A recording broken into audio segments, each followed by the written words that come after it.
안녕하세요. 노후에 가장 팔자 좋은 사람의 비밀, 혼자서도 괜찮은 사람이 되는 법에 대해 이야기합니다. 우리는 모두 나이가 들면 혼자가 되는 순간을 맞이합니다. 누구는 축복이라고 하지만 길어진 노년은 때로 낯선 길을 홀로 걷는 것과 같습니다.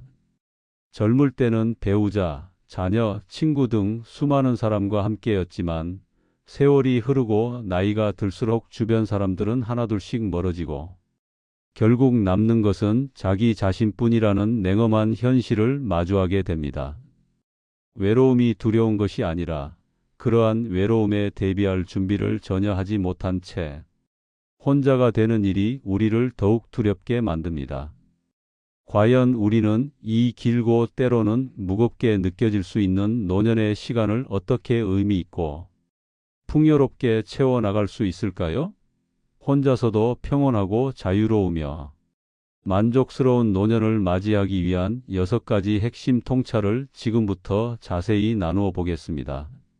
구독과 좋아요, 알림 설정은 저희 채널 운영에 큰 힘이 됩니다. 첫 번째 통찰, 자녀는 내 노후의 답이 아닙니다. 우리 세대는 유독 자녀를 위해 모든 것을 희생하며 살았습니다. 자녀가 잘 되는 것이 곧 나의 행복과 직결된다고 믿었으며 자녀의 성공을 위해 밤낮 없이 일하고 허리띠를 졸라매며 헌신적인 삶을 살았습니다. 자녀가 출세하면 세상을 다 얻은 듯 기뻤고 자녀가 부모로서의 도리를 다하면 그 어떤 보험보다 든든함을 느꼈습니다. 부모는 자녀를 위해 무한히 희생하고 자녀는 늙은 부모를 모시는 것이 당연한 도리라고 교육받고 또 그렇게 실천해 왔습니다. 그러나 현대 사회는 그 양상이 많이 달라졌습니다. 우리의 자녀 세대 역시 각자의 삶에서 엄청난 압박과 책임감을 느끼며 살아갑니다. 치열한 직장 생활, 고된 육아, 끝없는 가사노동, 주말에도 이어지는 아이들의 학원 일정 등 하루하루가 어떻게 가는지 모를 만큼 바쁘게 돌아갑니다. 이런 와중에 멀리 떨어져 있거나 혹은 가까이 있다 해도 부모님의 모든 필요를 일일이 살피고 챙기기란 결코 쉽지 않은 일입니다. 명절에 가끔 찾아뵙고 안부 전화를 드리는 것이 그들이 부모에게 할 수 있는 최선인 경우가 많습니다. 물론 자녀들 역시 부모에게 더 자주 찾아가지 못하고 자주 연락드리지 못하는 것에 대해 미안함을 느끼지만 현실은 그들에게도 녹록지 않습니다. 우리도 젊었을 때 부모님을 자주 찾아뵙지 못했던 경험이 있습니다. 그때는 우리에게도 그만한 사정이 있었고 부모님께는 우리의 바쁨을 이해해달라고 요청했었습니다. 그런데 이제 우리가 나이가 들어서는 자녀들의 바쁜 삶을 이해하지 못하고 우리의 과거 상황과는 달리 자녀들의 바쁨을 핑계로 치부하는 경향이 있습니다. 자녀는 더 이상 우리 노후의 절대적인 답이 될 수 없습니다. 자녀는 각자의 인생을 독립적으로 살아가야 합니다. 자녀가 부모를 잘 찾아뵙고 효도하는 것은 감사하고 고마운 일이지만 설령 그렇지 못하더라도 그럴 수 있는 일이라는 넓은 마음을 가져야 합니다. 자녀의 효도에 무조건적인 기대를 걸지 않고 그저 그들의 삶을 응원해주는 자세가 필요합니다. 이 정도로 마음을 내려놓을 수 있어야 비로소 우리의 노년이 편안하고 평화로울 수 있습니다. 자녀에게 과도한 기대를 하지 않으면 그로 인한 실망감이나 서운함, 심지어 원망의 감정으로부터 자유로워질 수 있습니다. 혼자서도 삶을 잘 꾸려나갈 줄 아는 사람은 자녀에게 결코 기대지 않습니다. 자녀를 깊이 사랑하되 자녀가 내 외로움을 채워줄 것이라는 비현실적인 기대를 하지 않는다는 뜻입니다. 자녀가 찾아오면 반갑게 맞이하지만 찾아오지 않아도 그들의 삶을 존중하며 괜찮다고 생각하는 마음가짐을 갖는 것이 중요합니다. 두 번째 통찰, 건강은 선택이 아니라 생존 그 자체입니다. 60대까지는 우리 몸이 어느 정도 스스로를 돌볼 수 있어 건강관리에 조금 소홀해도 크게 문제가 되지 않는다고 착각하기 쉽습니다. 젊었을 때처럼 조금 무리해도 금방 회복되고 규칙적인 운동을 하지 않아도 당장 큰 불편함을 느끼지 못하며 잔병 치레를 해도 곧 나아지는 경우가 많습니다. 그래서 우리는 종종 나는 아직 괜찮아, 이 정도는 문제 없어라며 건강관리에 대한 경각심을 늦추게 됩니다. 그러나 70대가 넘어서면서부터는 상황이 완전히 달라집니다. 한번 아프면 회복 속도가 현저히 느려지고 한번 넘어지기라도 하면 다시 일어서는 것이 매우 힘들어집니다. 한번 약해진 신체 기능은 다시 강해지기 어렵고 이는 곧 삶의 질에 지대한 영향을 미치게 됩니다. 건강한 사람과 그렇지 않은 사람의 노년은 그 모습이 극명하게 다릅니다. 건강한 사람은 스스로 장을 보고 가볍게 산책을 즐기며 다양한 취미 활동에 참여하며 활기찬 일상을 보냅니다. 반면 건강하지 않은 사람은 주로 집에 머물거나 병원을 오가며 일상생활의 많은 부분을 타인의 도움에 의존해야 합니다. 더 나아가 건강하지 않으면 주변 사람들마저 점차 멀어질 수 있다는 슬픈 현실을 직시해야 합니다. 친구도 심지어 자녀나 배우자조차도 아픈 사람을 오랜 기간 지속적으로 돌보기란 정신적으로나 육체적으로나 매우 힘든 일입니다. 처음에는 진심으로 걱정하고 자주 찾아오며 병원 동행도 마다하지 않지만 1년, 2년, 3년의 시간이 흐르면서 간병은 점점 지쳐가는 과정이 됩니다. 그렇게 조금씩 관계가 소원해지고 멀어지게 되는 것입니다. 건강한 사람 곁에는 늘 사람이 모이지만 건강하지 않은 사람 곁에는 점점 사람이 없어집니다. 그러므로 건강은 단순한 선택의 문제가 아니라 독립적인 노년 생활을 위한 필수적인 생존 조건입니다.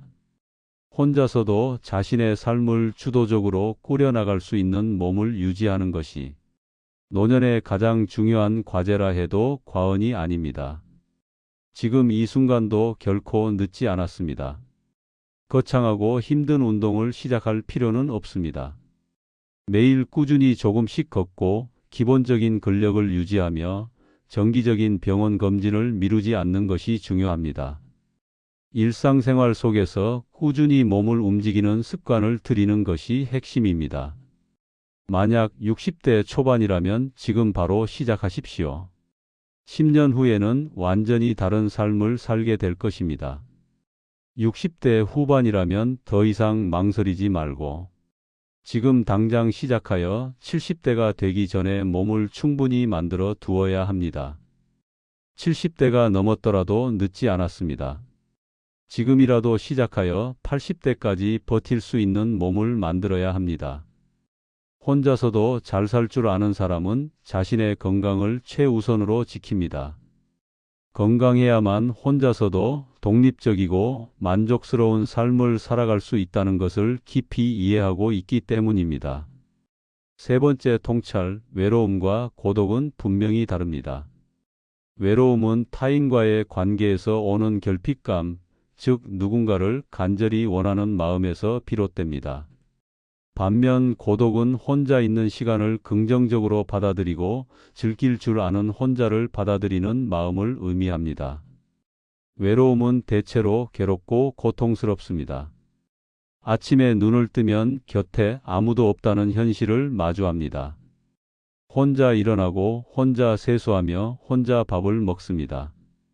밥을 먹으면서도 누군가 같이 먹었으면 하는 생각이 떠나지 않습니다. 텔레비전을 보면서도 누군가 같이 봤으면 하고 잠들기 전에는 누군가 옆에 있어 주었으면 하는 간절한 바람이 끊임없이 머릿속을 맴돕니다. 전화라도 한 통 왔으면, 누가 찾아왔으면, 편안하게 이야기를 나눌 사람이라도 있었으면 하는 생각들이 하루 종일 마음을 무겁게 짓누릅니다. 그렇기에 외로움을 견디지 못하는 사람은 무리해서라도 사람들과의 만남을 추구합니다. 몸이 피곤해도 경로당에 나가고 마음이 맞지 않는 친구라도 억지로 만나며 흥미없는 모임이라도 꾸역꾸역 참석합니다. 혼자 있는 시간을 도저히 견딜 수 없기 때문입니다. 집에 혼자 있으면 시간이 마치 정지한 것처럼 느껴집니다. 시계를 보면 10시인데 다시 보면 겨우 11시일 정도로 시간이 더디게 흐릅니다. 한 시간이 하루처럼 길게 느껴지며 저녁이 되면 또 하루가 이렇게 외롭게 지나갔구나 하는 가슴 먹먹함이 찾아옵니다.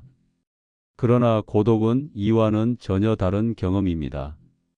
고독은 혼자 있는 것이 오히려 견딜만하고 때로는 편안함과 충만함을 가져다주는 상태입니다. 고독을 즐길 줄 아는 사람은 아침에 일어나 창문을 활짝 엽니다. 신선한 공기를 깊이 들이마시고 푸른 하늘을 올려다보며 하루를 시작합니다. 그리고 천천히 정성을 다해 차를 끓입니다. 따뜻하게 데운 찻잔에 좋은 찻잎을 넣고 뜨거운 물을 조심스럽게 부어 차가 우러나기를 기다리는 동안 가만히 앉아 명상하듯 시간을 보냅니다. 차를 마시고 나면 책을 읽습니다. 눈이 침침하고 집중력이 예전 같지 않아도 한 장 한 장 천천히 페이지를 넘기다 보면 어느새 시간이 훌쩍 지나갑니다. 점심을 먹고 나면 멀리 가지 않고 집 앞 공원을 천천히 한 바퀴 산책합니다. 벤치에 앉아 쉬기도 하고 나무들을 바라보거나 살랑이는 바람을 느끼며 자연 속에서 평온을 찾습니다.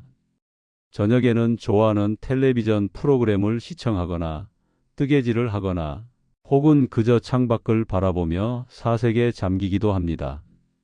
물론 외롭다는 감정이 완전히 사라지는 것은 아니지만 그 외로움이 더 이상 고통스럽거나 감당할 수 없을 정도로 무겁지 않습니다.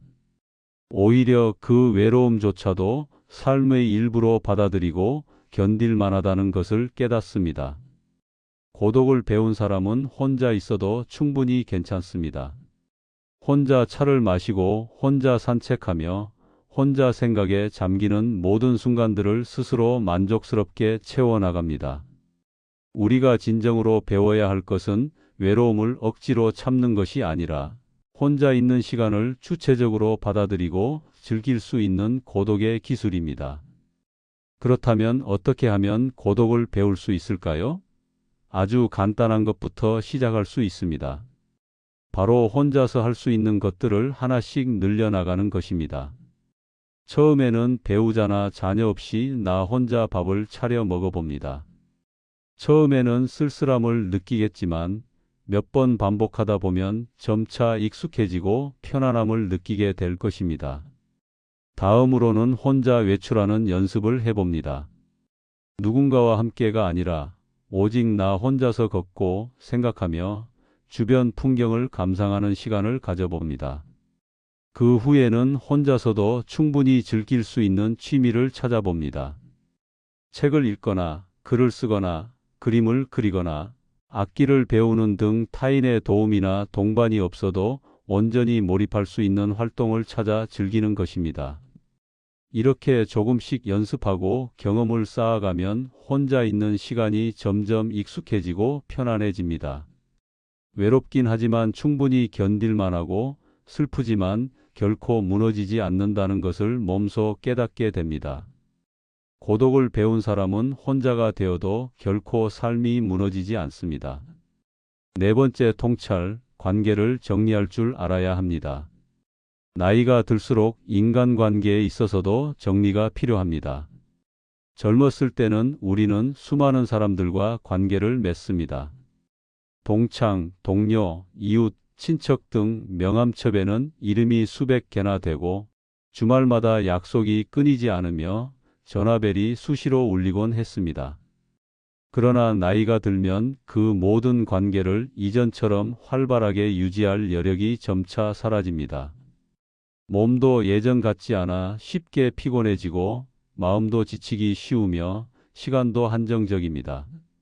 누군가를 만나러 가는 것도 힘겹고 오랜 시간 대화를 나누는 것도 피곤하게 느껴지며 모임을 마치고 돌아오면 온몸이 녹초가 되기 일쑤입니다.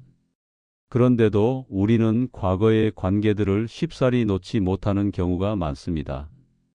그래도 옛날부터 알던 사이인데 예전엔 친했는데와 같은 생각 때문에 더 이상 의미 없는 관계를 억지로 붙들고 있거나 만나기 싫은 사람을 마지못해 만나며 피곤한 모임에 억지로 참석하는 경우가 많습니다. 예를 들어 한 달에 두세 번 동창 모임에 억지로 나가는 경우가 있습니다. 모임에 가기 싫지만 안 가면 어색해지거나 나만 빠지면 뭐라고 하지 않을까? 나만 빠지면 나쁜 사람 되는 거 아닐까? 하는 걱정 때문에 마지못해 참석하는 것입니다. 가면 늘 똑같은 자식 자랑, 손주 자랑, 돈 자랑만 이어져 듣기 불편하고 기분 상하는 경우가 많습니다.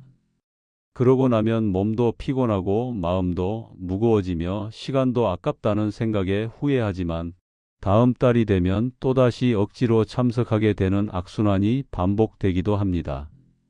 반대로 현명하게 관계를 정리하고 소수의 핵심적인 관계에 집중하는 사람들도 있습니다.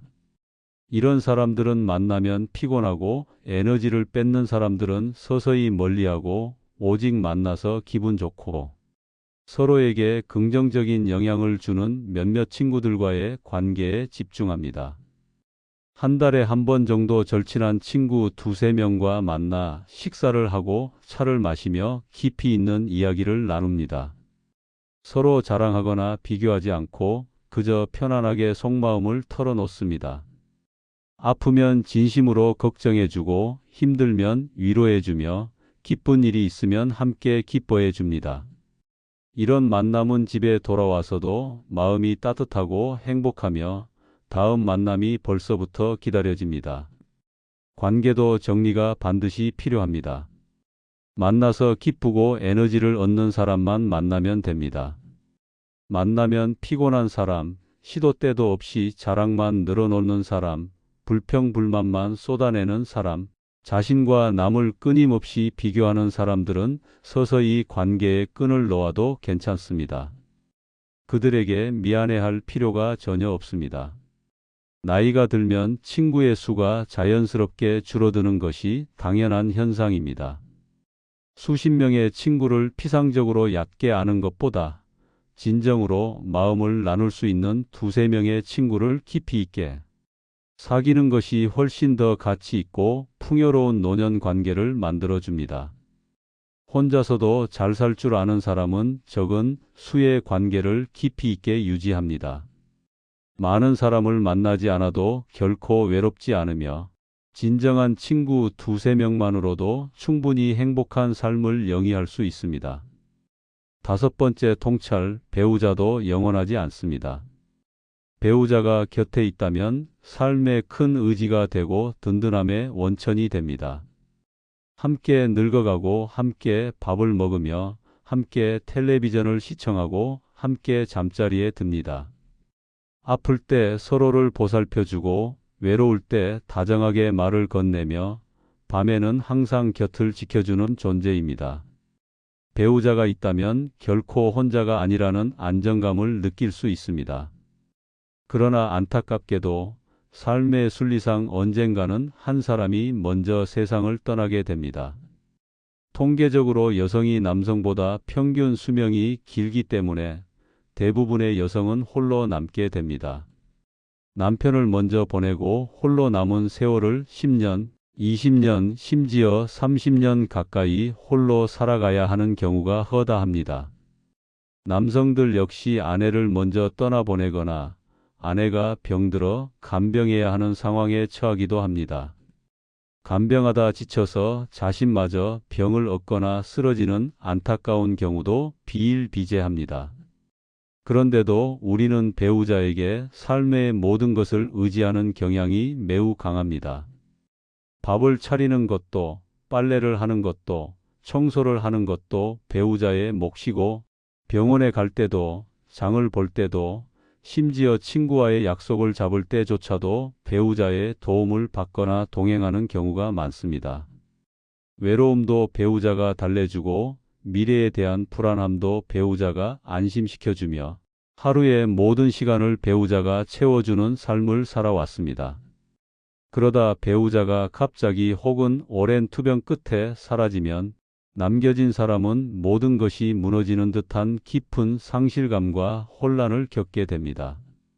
평생 아내가 해준 밥만 먹다가 혼자 밥 짓는 법을 전혀 몰라 당황하고, 평생 아내가 빨래를 해줘서 세탁기 사용법조차 모르는 경우가 허다합니다.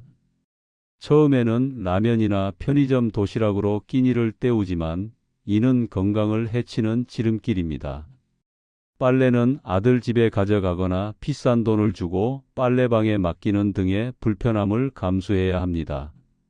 무엇보다 가장 힘든 것은 외로움입니다. 평생을 함께 대화하며 지냈던 배우자가 사라지고 나면 말할 사람이 없어 하루 종일 단 한마디도 하지 않는 날도 생깁니다. 이러한 상황에 직면해서야 비로소 혼자 사는 법을 전혀 몰랐음을 깨닫고 뒤늦게 배우려 하지만 그 과정은 참으로 고되고 힘겹습니다. 그러므로 배우자가 있을 때부터 혼자 사는 연습을 꾸준히 해야 합니다. 혼자 밥을 해 먹는 것부터 시작합니다. 간단한 라면, 계란 프라이, 김치찌개 등 어렵지 않은 요리들을 배우자의 도움 없이 직접 해봅니다. 배우자가 요리하는 것을 유심히 보고 따라 해보는 것도 좋은 방법입니다. 혼자 빨래를 해봅니다. 세탁기 사용법을 익히고 빨래를 개고 정리하는 과정을 스스로 해봅니다. 처음엔 서툴겠지만 몇 번 하다 보면 금방 익숙해집니다. 혼자 병원을 가보는 경험도 필요합니다. 배우자 없이 나 혼자 병원 예약을 하고 혼자 찾아가 진료를 받고 오는 과정을 통해 자립심을 기릅니다. 충분히 할 수 있는 일입니다. 혼자 시간을 보내는 연습도 중요합니다. 배우자가 외출했을 때 혼자 집에 남아 외로움을 견뎌보고 그 시간을 어떻게 의미 있게 채워나갈지 고민해 봅니다. 책을 읽거나 산책을 가거나 좋아하는 텔레비전 프로그램을 보는 등 자신만의 활동을 찾아 몰입합니다. 배우자를 진심으로 사랑하고 존중하되 배우자 없이도 독립적으로 살아갈 수 있는 힘을 미리 길러두는 것이 중요합니다. 이것은 역설적으로 배우자를 위한 일이기도 합니다. 배우자가 먼저 세상을 떠나더라도 남겨진 사람이 슬픔 속에서도 자신의 삶을 잘 꾸려나갈 수 있다는 것을 알면 배우자 역시 마음 편히 떠날 수 있기 때문입니다. 혼자 살 줄 아는 사람은 배우자를 의지하지만 결코 배우자에게 삶의 모든 것을 기대지 않습니다. 6번째 통찰, 작은 일상이 노후를 지탱합니다. 노년의 진정한 행복은 결코 거창하고 화려한 것에 있지 않습니다. 젊을 때는 우리는 거대한 꿈을 쫓았습니다. 넓은 평수의 좋은 집에 살고 고급스러운 차를 몰고 세계 곳곳을 여행하는 등의 큰 목표들을 세웠습니다. 그러나 나이가 들면 우리의 꿈과 목표는 점차 소박하고 현실적인 것으로 변모합니다. 아침에 일찍 눈이 떠져 개운함을 느끼는 것에 감사하고 따뜻한 차 한 잔을 마시며 창밖으로 쏟아지는 햇살을 만끽하는 것에 깊은 행복을 느낍니다. 오랜만에 걸려온 옛 친구의 안부 전화에 반가워하고 작은 텃밭에서 직접 심고 가꾼 채소를 수확하는 것에 소박한 기쁨을 발견합니다. 노년의 행복은 이처럼 일상생활 속의 작고 사소한 순간들 속에 깊이 뿌리내리고 있습니다. 이러한 소소한 행복들을 발견하고 그것을 온전히 즐길 줄 아는 사람이야말로 진정으로 팔자 좋은 사람이라 할 수 있습니다. 혼자 사는 삶이 결코 무겁거나 외롭지 않으려면 이 작은 일상들을 스스로의 힘으로 적극적으로 채워나가고 관리할 줄 알아야 합니다. 매일 아침에 일어나 자신만의 고요한 시간을 가집니다. 따뜻한 차를 마시거나 좋아하는 책을 읽거나 명상 혹은 가벼운 스트레칭으로 몸과 마음을 정돈합니다. 점심에는 복잡하지 않게 직접 요리하여 건강하고 맛있는 한 끼를 스스로에게 대접합니다. 오후에는 집 근처 공원을 산책하거나 도서관에서 책을 빌려오거나 혹은 온라인 강좌를 통해 새로운 것을 배우는 등 자신을 위한 시간을 보냅니다. 저녁에는 좋아하는 텔레비전 프로그램을 시청하거나 잔잔한 음악을 들으며 뜨개질을 하거나 그림을 그리거나 혹은 그저 창밖을 바라보며 사색에 잠기는 등 자신만의 방식으로 하루를 마무리합니다. 이처럼 하루하루의 일상을 자신만의 방식으로 주체적으로 채워나가는 연습을 꾸준히 해야 합니다. 혼자서 할 수 있는 다양하고 작은 일들을 적극적으로 찾아보고 그것에 온전히 몰입하며 즐거움을 찾는 것입니다.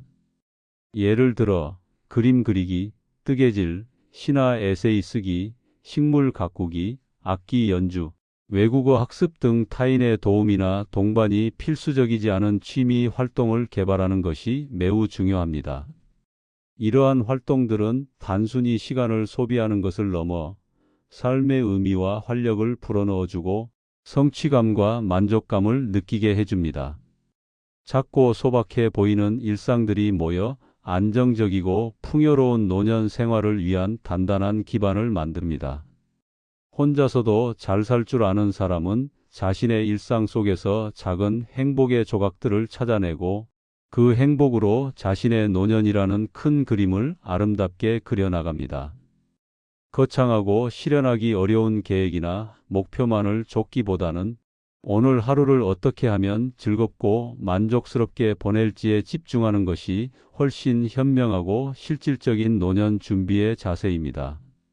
자기 주도적으로 자신의 일상을 관리하고 채워나가는 힘은 곧 혼자서도 충분히 괜찮고 행복한 사람이 될 수 있는 핵심 비결이 됩니다.